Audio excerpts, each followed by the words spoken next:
Are the Spurs going to be worse next season?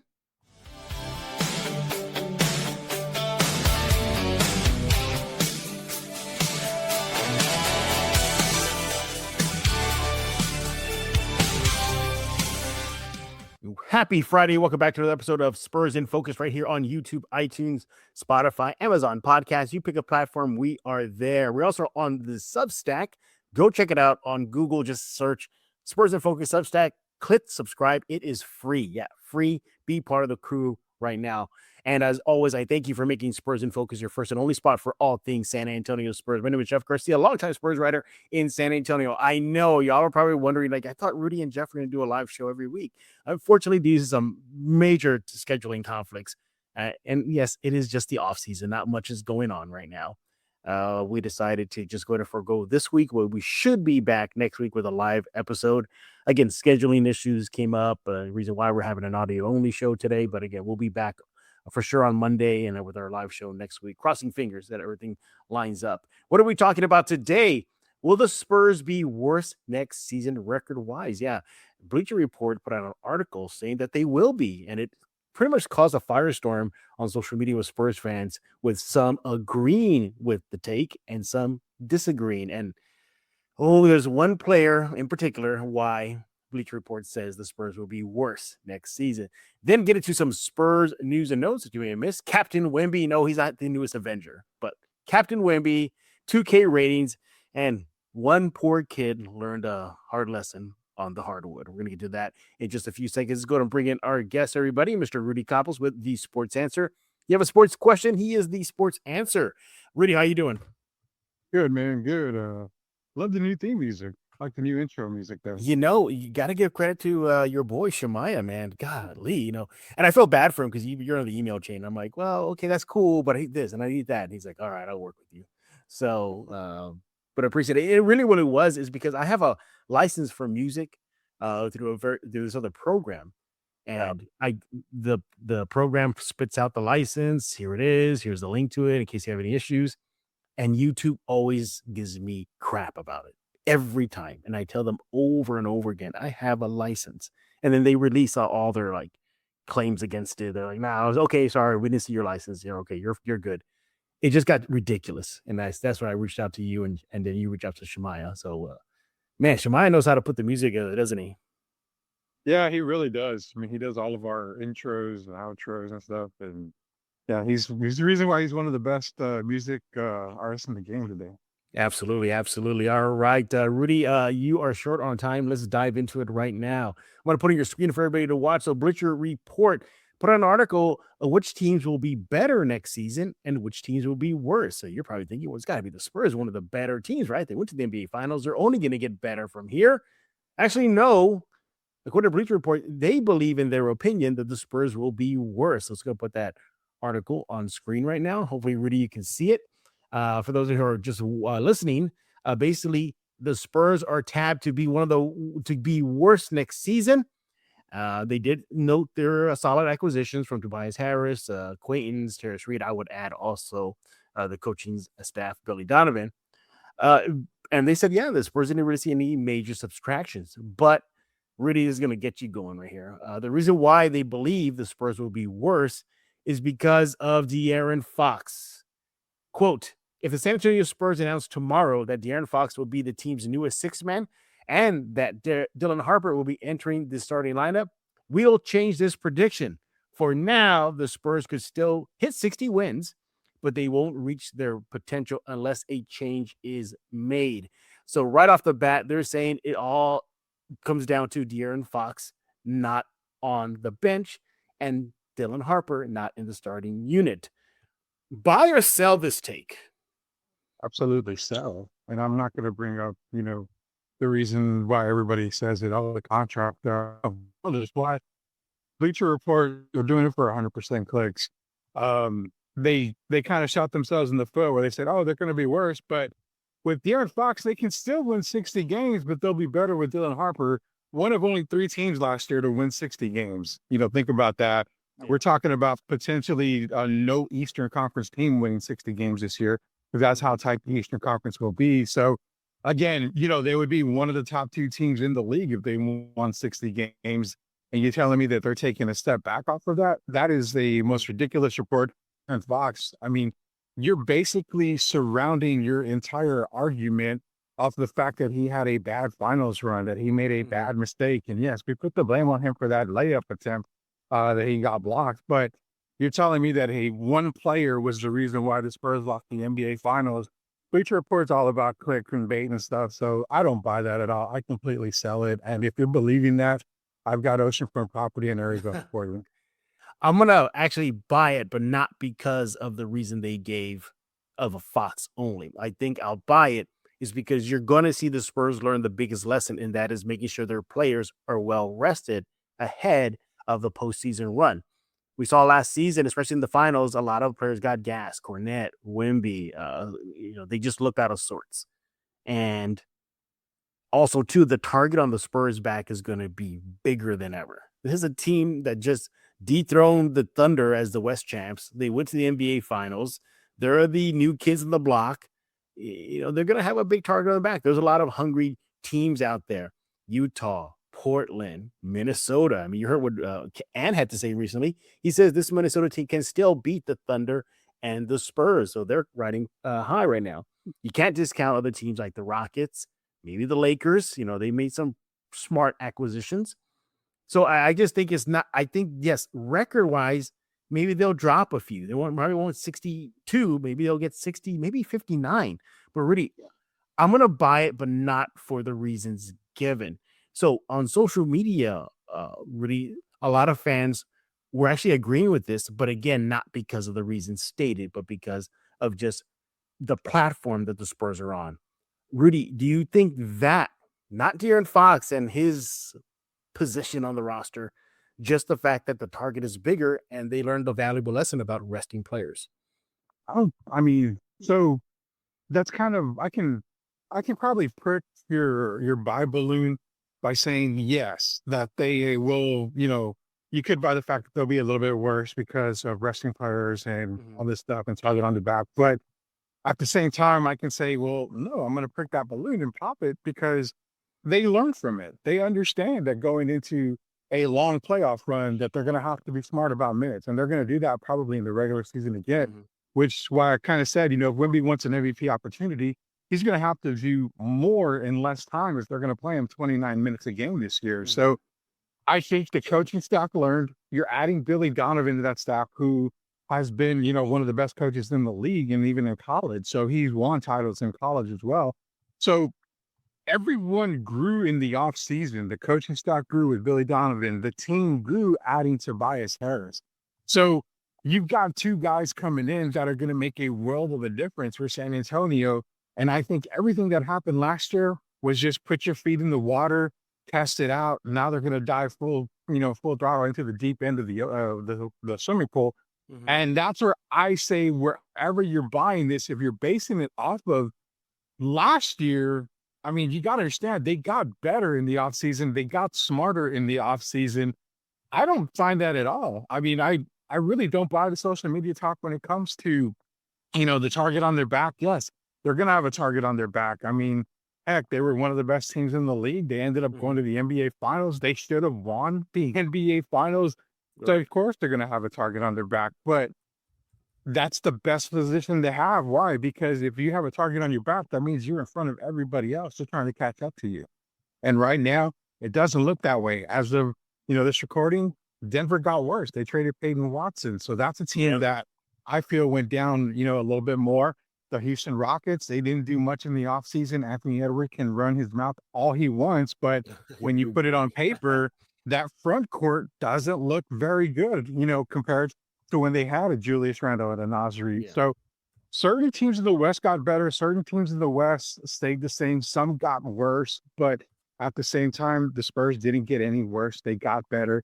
And if people want to blame De'Aaron Fox, you're blaming him for one playoff series. That is it. I get it. Well, it was a major playoff series.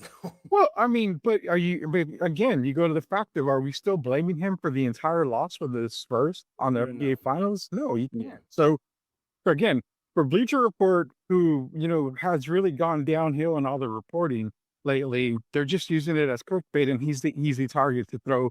You're not going to throw Wemby out there. You're not going to say, well, he kind of sucked in the NBA Finals. They're not going to say, well, Stephon Castle had 11 turnovers in one game. We're not going to blame him because it's Stephon Castle. No, you pick the easy target, and that's the reason why I don't agree with Bleacher Report reporting at all. Yeah. Again, I'll stand by what I said. I think I buy it, but not for the reasons they gave, but for other reasons. But we could example what people were saying on social media. We have here Sam Torres on X saying, quote, I mean, that is the smart money. The only way they can do better is win the whole thing. What about that argument? Is that, yeah, they're going to be worse if they don't win the title. Because isn't that like logically the next step to getting better for them is winning everything? Yeah. I mean, obviously there's only one goal in mind to win the NBA title. And if they don't win it, they're probably worse than we were last year. But if they finish second, I mean, you finished second last year, so how much worse could you have really gotten? I think anything less than an NBA Finals trip would be a bad season. But then again, do people forget that there is one word that every team has to go through, and that's injuries? So, I mean, if say, one of your top players goes down for the year, then you're obviously not going to probably be a better team than you were last year. So people are going to say, well, yeah, they're a bad team. Well, hello, they didn't have so-and-so for the year. He was out for the year. So, it's kind of a weird argument to have. And it's kind of a weird statement to say that, well, they're going to be worse, but they added, one of the best coaches in the league. They added a prime veteran that's going to bolster their roster. But man, they look terrible because they have a player that helped them get to 62 wins. Yeah, they're going to be bad. They're going to be bad because they did more than a lot of other teams in the offseason. So, yeah, I mean, the NBA Finals, that's the absolute, bottom line. They got there last year. They should be able to get there this year. And to be honest, I don't think if they get there, it's not going to come home without a Larry O'Brien trophy. How does this change your buy-sell take? Because I know you're selling it here. Is the fact that teams cannot be actively tanking anymore. So that means, in theory, the Spurs should get the team's best day in, game out. There is no doubt about that. They're going to have some teams tanking because they're just naturally bad. But that's going to make it a lot more tougher. I mean, you saw Utah, started to make moves last year. You're seeing other teams starting to make moves, the Lakers. So the Lakers actually got better by moving LeBron. So that team's going to be good. But you're going to see more competitive teams. You're going to see a lot more competitive nights. Even the teams that don't have great rosters are still going to put up, numbers and try to win every single game just because now it's a bonus to make the playoffs. There's no bonus to be the last place team in the league anymore. So I think tanking is going to play a big part, but you're still going to have some teams that just aren't going to be able to get over the hump. Yeah, other react from Spurs fans here. This is from X. I hope he's talking about the DBZ, Dragon Ball Z character. Chi-Chi and Pato says, quote, I mean, 62 is a really high bar. I think they're a little better than last year's roster. I disagree. I think they're marginally better because of the Tobias Harris and it got deeper and big. But anyway, plus a little better by internal improvement. Okay. Rudy, he goes on to say, and I think that we're in the 65 win territory. Ooh, God. But would I put money on that? I don't know. What do you think about that? Do you think a 65 win territory is doable? No. I think I made it seem like this is where I've got him. I still got him at the 58, 59 win mark, and that was pre-Tobias Harris. With Tobias Harris, I can put him at 60, 61 at the most, but I don't see them winning 65 games. They've got a really good schedule, and they've got a pretty easy schedule through the first 20 games. And they got a lot of days off in between games this year. They've got a ton of days off. The month of November, they've got a bunch of games in that month. So it's going to be an early test of the season. And 65, I mean, it could be attainable for anybody. I mean, let's not be real. They could click right away and they could get to 65, 66 wins, and that's, possible. But I mean, if you're looking at everything, yes, they got better. But again, everybody around them, a lot of teams, especially the Eastern Conference, kind of leveled out and they all got good. So Mhm. You're going to deal with more teams that are better than last year. So say 14 teams, let's take example, 14 teams were bad last year. Out of those 14, probably 7, 8 of them, improved in some way. So there's 7 or 8 more games where you're going to have to compete to get those victories because they're not going to be very easy. So 65 is not, to me, is not achievable. But then again, I mean, we do see crazier things happen, like the Spurs making the finals when they're not supposed to even snip the finals last year. I am not going to be surprised if they go 60 wins or maybe 59 wins next year. I don't think anybody should be surprised, right? Because No. I don't think so. You're gonna have those few Spurs fans. What, they didn't match 62 or 62 plus as we saw right now. But I don't think anybody should be surprised if they fall less than that. I think for them, one of the biggest lessons they learned is, yeah, you want to secure home court advantage, and that's great, but we've seen championship contending teams in the past. The Spurs be like, yeah, Lakers, y'all want the number 1 seed? Go for it. We're good. Okay, Thunder, get the number 1 seed. You triple-headed monsters out there with Westbrook, Harden, and Durant. We're good. And they can take advantage of living at number 2 and still have a strong march.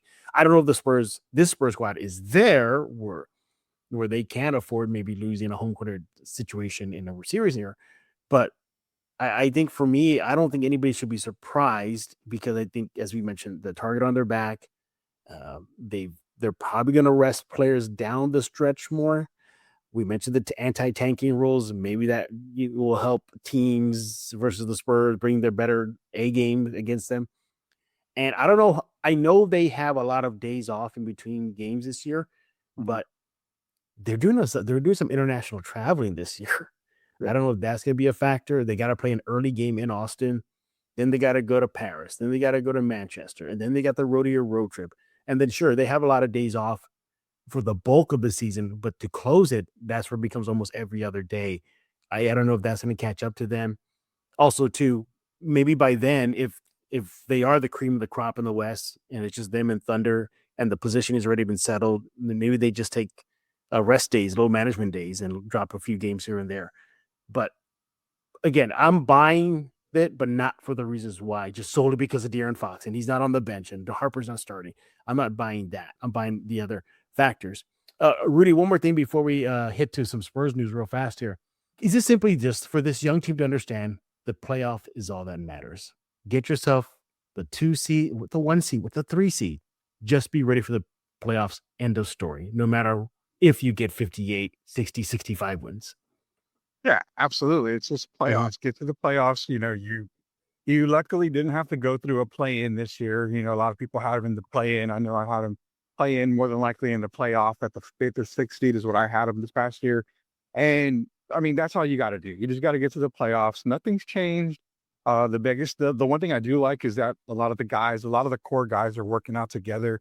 So they're getting more familiarly on the floor. They're getting, better spacing where everything's going to feel just a little bit better than it was last year. So keep in mind, De'Aaron Fox had a full, I don't even think he even practiced last year. If I'm not mistaken, in the offseason, he had that ankle injury. He had the injury. So again, this is kind of his first true offseason getting with the guys before the season starts, actually. So you may see more improvement. You may see him play off the ball a little bit more. There's a lot of things that we don't know going in that we're going to see is going to be different going into this season. So, yeah, I mean, to be honest, I can guarantee you if they lose the opening night to OKC, just don't even go on X. It's going to be the red is burning and San Antonio is going to be up in flames. It's just like season's over. Oh my God, you gave them home court advantage. So the rest of this never, start this guy. And so I guarantee you that's going to happen if they lose the opening night. No, there you have it. Our thoughts on if the Spurs will be worse next season. You all saw right now on your screen. Bleacher Report put that hot take out there saying, yeah, the Spurs will be worse. But they're pinning it just on the fact that Dylan Harper, as of now, is off the bench and Fox is not on the bench. But what do y'all think? Let Rudy know on X at The Sports Answer. Let me know on X at Jeff G Spurs Zone. All right, when we get back, I'll catch you up with some Spurs news. Captain Wemby, no, again, not the newest Marvel Avenger guy, no, but Captain Wemby, we're talking about that. NBA 2K ratings react. And one kid, he learned a valuable lesson on what it is to defend a pro NBA player. That's coming up next right here on Spurs in Focus. As the new leader of the Decepticons, I command you to subscribe to Spurs in Focus.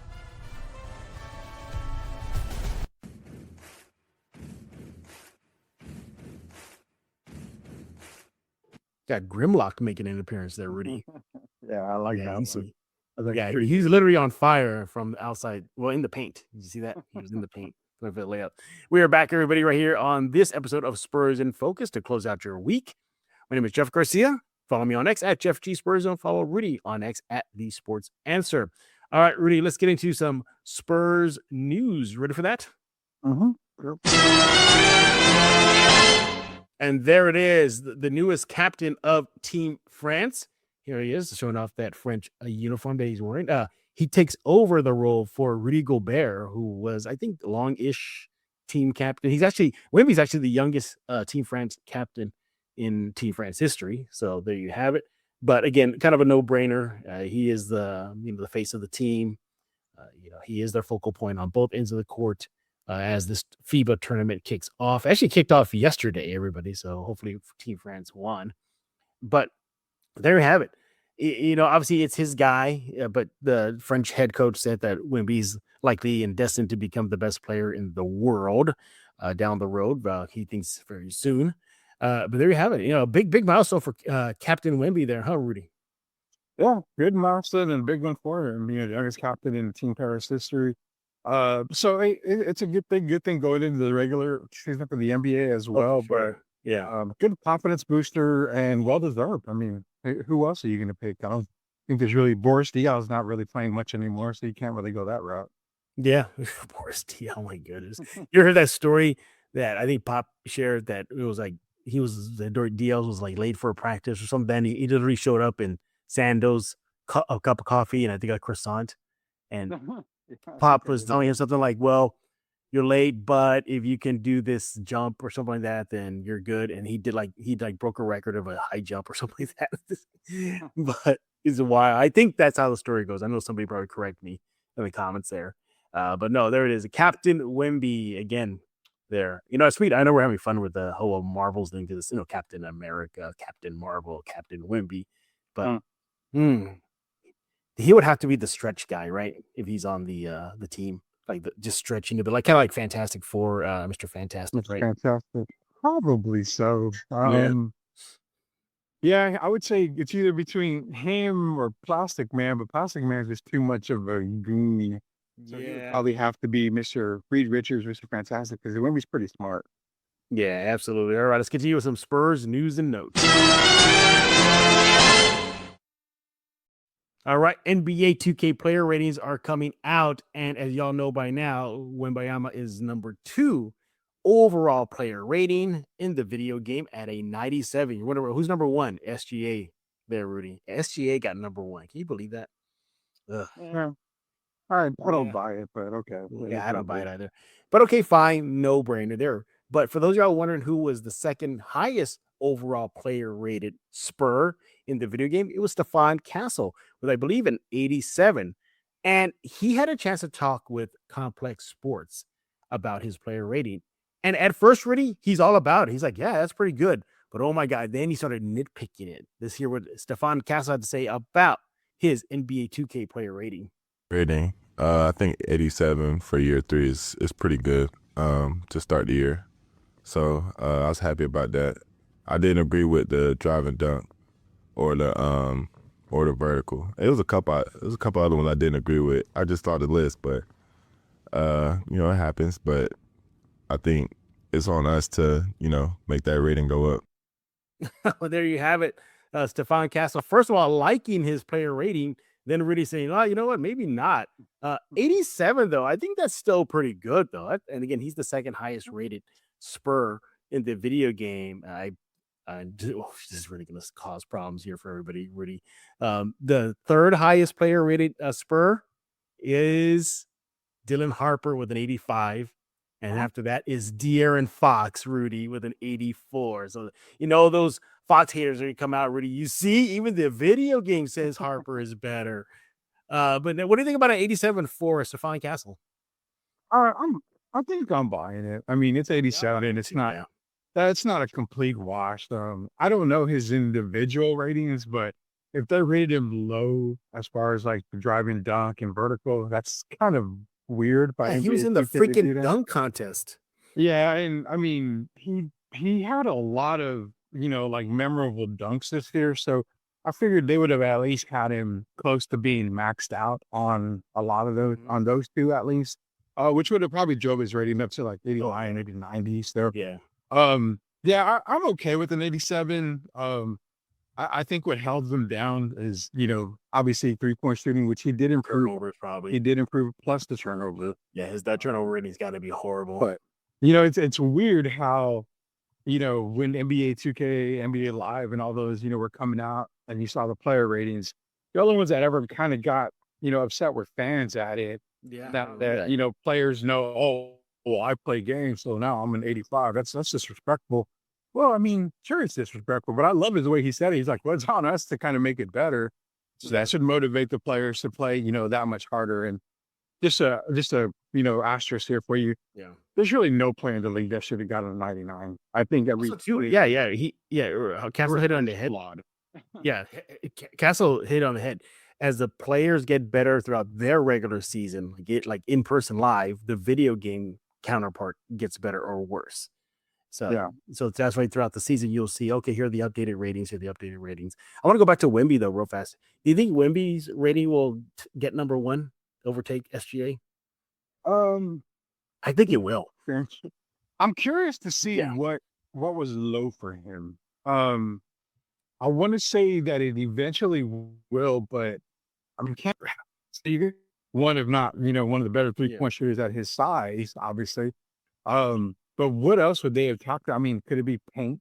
They don't have him in the paint very well, but he doesn't play there. I mean, it's kind of difficult to see. But again, in 97, I think that's where a lot of players should be. I think 97 should be the max. SGA, give him a 99 based off of what? Because he's a back-to-back MVP. Look at the defensive side. His defensive rating should be low enough to drop him into that 97 range. Right. So, it's to me, it's just a farce of a game. I mean, it is what it is. Yeah, I think so too. But I mean, just so interesting how now, like you mentioned, the players are now keeping an eye on things. Like they'll watch it and they'll have a reaction. Like, are you sure for real? I mean, in years past, I remember NBA players would like beg for their rating to be higher and like reach out to the programming developers, like make it higher, make it higher. So it's a big deal for them too. But again, it's good to see, Castle, and especially these young guys in the Spurs. A lot of them are gamers. Castle's a gamer. I think Carter Bryant's a gamer. Who was? There's other gamers too. Quaintance is a gamer. Pretty much everybody on that team plays some kind of gamer. Huge gamer. So kind of goes hand in hand. All right, there you have it. 87 for Mr. Stephon Castle. Let's get into our last and final and hilarious Spurs news bite of the week. Hey, Rudy, what do you think of the new bumper there? I love the bumper, man. I love it. Makes you feel like I'm important and I'm actually in the cartoon. Theme here going. We had Starscream in the middle, then we had Grimlock, and then we have this bumper. All right, and finally, look, I get it. You're a little kid, and Rudy, you've been through this. I've been through this. You think you play basketball. Oh, I'm really good at it. I'm really good at it. And then you go play against your dad, for example, and then your dad just smokes you. Right. Then you get better than your dad, and then you go out to the rec center, and then a bunch of people in there would just smoke you. My point is, you learn lessons on the hardwood. Well, one little kid, talking little, he's a tyke, went out to Dylan Harper's pro camp, I believe out in Jersey right now, that's where he's having it, and thought he could D up Mr. Dylan Harper. And well, Rudy, we want to see the devastation left behind in Dylan Harper's wake to this little kid here. I hope the little kid had ankle insurance. Let's check out what happened.